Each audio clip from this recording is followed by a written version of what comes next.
Hello from Vancouver, British Columbia. I'm Bob. And I'm Deb. We're coming to you from rainy, cold, and snowy British Columbia, Canada. Yes, I said snowing. It's March the 14th, and we still have snow here on the West Coast. I've spent all my life living and working here in Canada. I've been used to the high costs associated with living here north of the border. But even more since our move from Toronto to Vancouver, we've come to realize that BC really means bring cash. I've worked for companies here in Canada that didn't provide me with a pension for us to depend on in those golden years, so I've had to rely on my own savings and our retirement funds to make sure that we get by in those golden years. I hail from Tennessee. Maybe you hear a slight accent. You might ask, how did the Tennessee-Canada connection happen?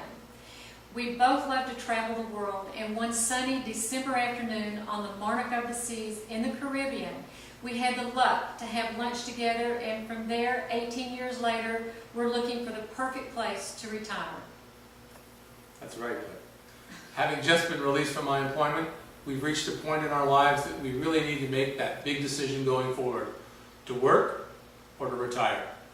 For those who've considered making a major change in your life, just as we've been doing for the past 2 months, you realize that this is one of the biggest decisions that you will ever make. One of the most alarming statistics that I've heard over the last little while is that some 10,000 baby boomers will be retiring each and every day for the next 5 years. So it's a matter of getting there first. Some would say the decision to retire is an easy choice, but is it really? Particularly when you're moving to Cuenca in Ecuador. We've decided that British Columbia is not the place that we want to or can even afford to retire to based on the same standard of living that we've become so accustomed to. So we're looking around the world for just the right spot, just the right weather, just the right real estate, with a country that has just the right fit. And despite all the information, all the analysis, and all the research, we keep coming back to Cuenca in Ecuador. Everything we've read about Cuenca seems both wonderful and fantastic. It's almost too good to be true.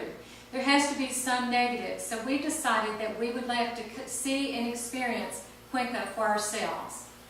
Based on the expectations as we know them from international living, we know that we can fulfill all the requirements here. Bob has always made detailed journals of all of our trips, and you can be sure that we will tell it like it is based on life in Cuenca. We both have the time now. There's nothing holding us back. We are ready and willing to experience Cuenca's culture, climate, and way of life. The real important thing is Cuenca ready for us. We think so. Vote for us and you'll get an honest, detailed perspective of what appears to be the best place on the planet to retire. Thanks for listening.